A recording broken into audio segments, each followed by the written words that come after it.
नमस्ते। स्वागत है आपका कहानियों की पोटली में। मेरा नाम है निशान सक्सेना। मैं सुनाता हूँ कहानियाँ। आइए सुनते हैं आज सुभद्रा कुमारी चौहान जी की लिखी कहानी एकादशी।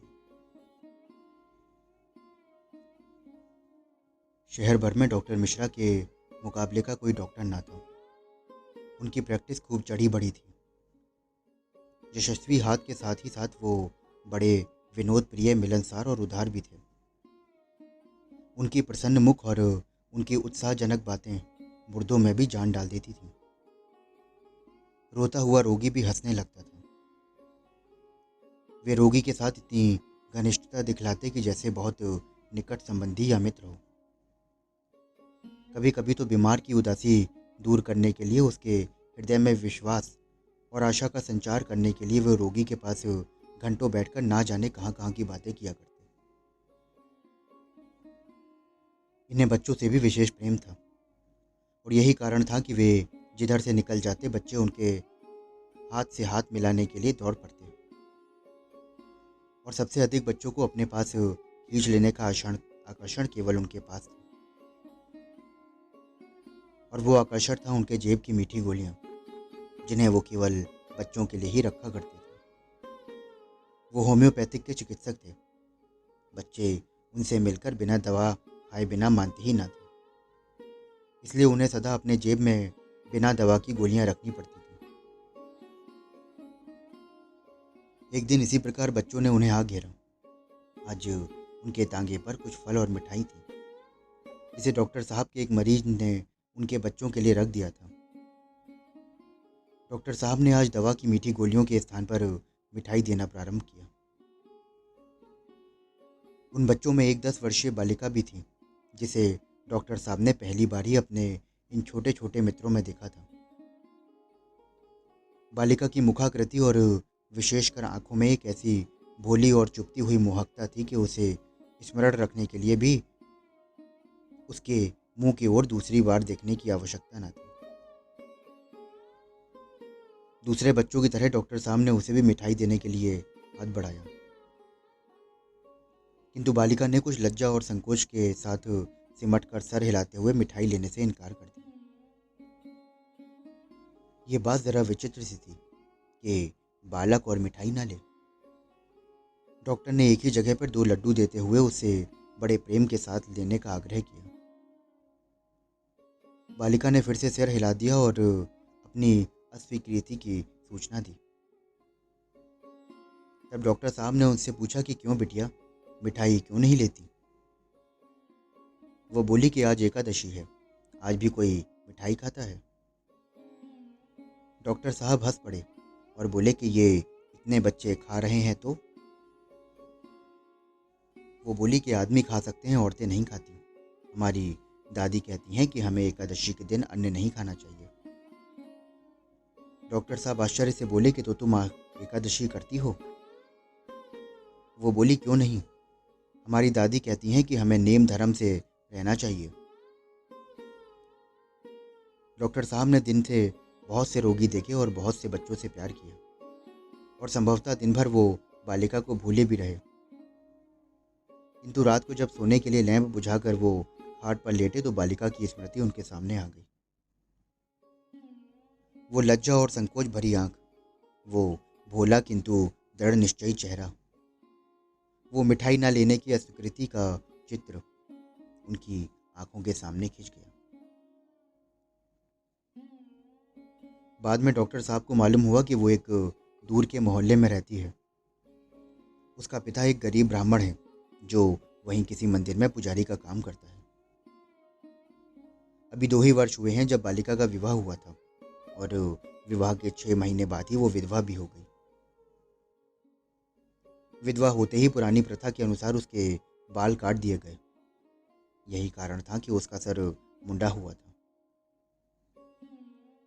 उस परिवार में 2 विधवाएं थीं, एक तो पुजारी की बूढ़ी माँ और दूसरी ये अभागिनी बालिका। एक का जीवन अंधकारपूर्ण भूतकाल था, जिसमें कुछ सुख की स्मृतियां धुंधली तरीकाओं की तरह चमक रही थीं, पर दूसरे के जीवन में था अंधकारपूर्ण भविष्य।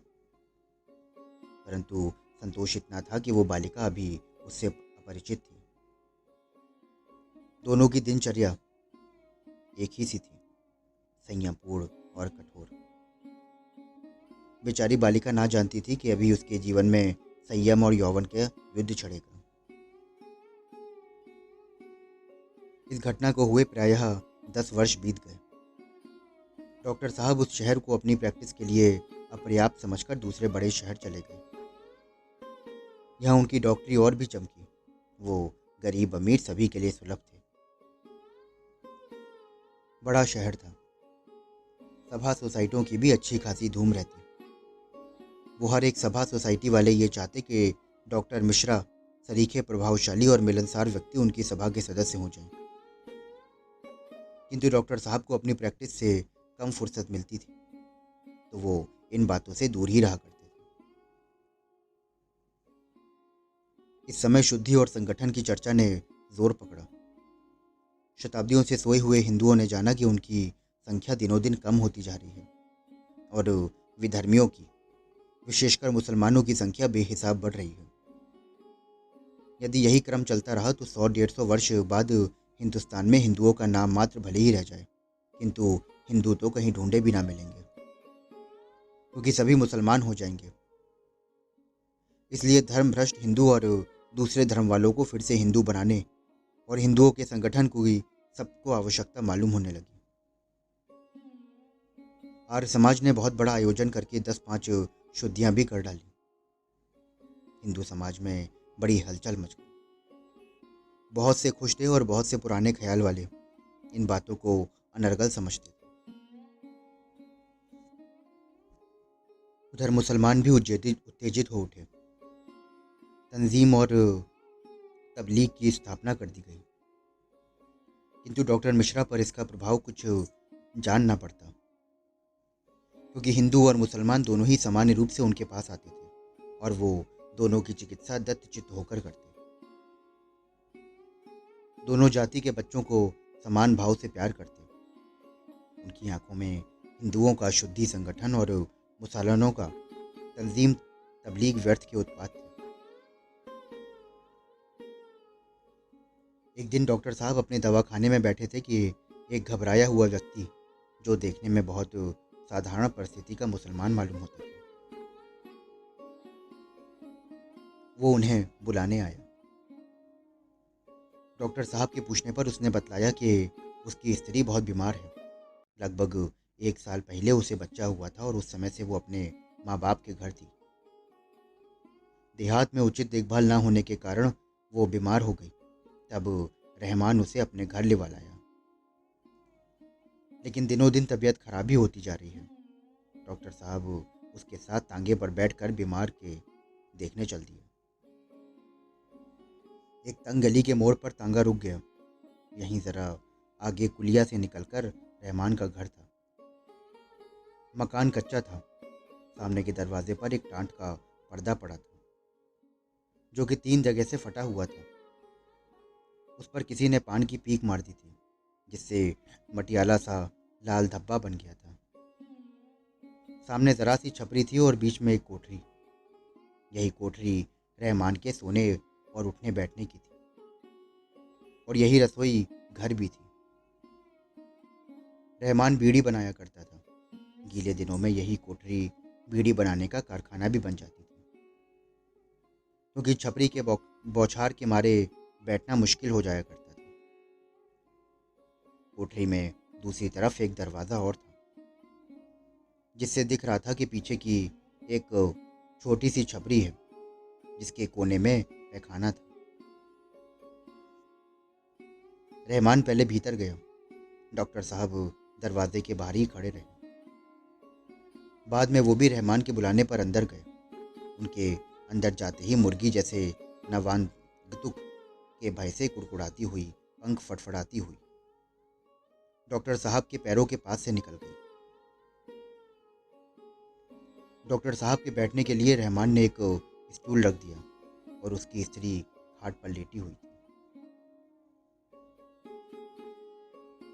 वहाँ की गंदगी और कुंद हवा देखकर डॉक्टर साहब घबरा गए। बीमार की नब्ज देखकर उन्हें उनके फेफड़ों को देखा। परंतु सिवा कमजोरी के उसे और कोई भी बीमारी न दिखाई पड़ी। बीमारी की नब्ज देखकर उन्होंने उसके फेफड़ों को फिर दोबारा देखा और उन्हें वही मिला जो पहले था। वे बोले कि इन्हें कोई बीमारी तो नहीं है, ये सिर्फ बहुत ज़्यादा कमज़ोर हैं। आप इन्हें शोरबा देते हैं? रहमान बोला कि शोरबा तो तब लूँ जब ये ले, मैं तो कह कह के तंग आ गया हूँ। ये कुछ खाती ही नहीं, दूध और साबूदाना खाती हैं, उससे कहीं ताकत आती है? क्यों? डॉक्टर साहब ने पूछा कि इन्हें शोरबे से क्या परहेज है। रहमान बोला कि परहेज क्या होगा डॉक्टर साहब, कहती हैं कि हमें हजम ही नहीं होते। डॉक्टर साहब ने हंसकर कहा कि वाह, हजम कैसे ना होगा, हम तो कहते हैं कि सब हजम होगा। वो बोला कि डॉक्टर साहब इतनी मेहरबानी और कीजिएगा कि शोरबा इन्हें आप ही पिला जाइए, क्योंकि मैं जानता हूँ कि ये मेरी बात कभी ना मानेंगे।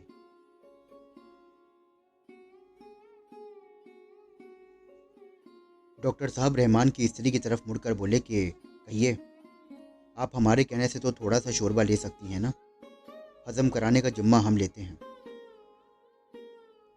उसने डॉक्टर के आग्रह का कोई उत्तर नहीं दिया, सिर्फ सर हिलाकर इस स्वीकृति की सूचना दे दी। उसके मुंह पर लज्जा और संकोच के भाव थे।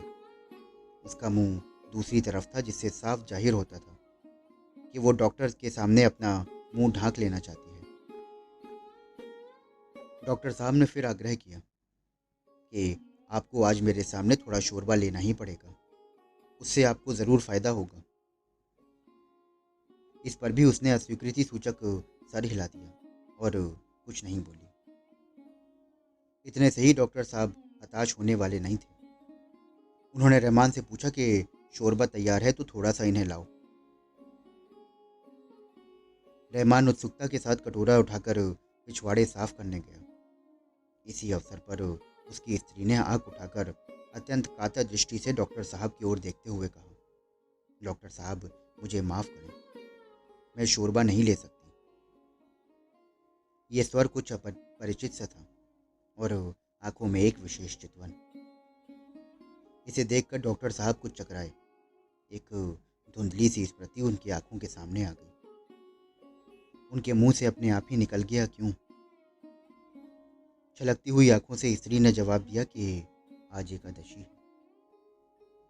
डॉक्टर साहब चौंक से उठे, विस्फारित नेत्रों से उनकी ओर देखते रह गए। उस दिन से डॉक्टर मिश्रा भी शुद्धि और संगठन के पक्षपाती हो गए। तो दोस्तों, अभी आप सुन रहे थे मेरे साथ सुभद्रा कुमारी चौहान जी की लिखी कहानी एकादशी। मैं आशा करता हूँ कि आपको ये कहानी बेहद पसंद आई होगी। अगर आपको कहानी सुनने का शौक है और आप ऐसी और भी कहानियाँ सुनना चाहते हैं तो मेरे चैनल को फॉलो करें। मैं फिर मिलूँगा आपसे एक और कहानी के साथ।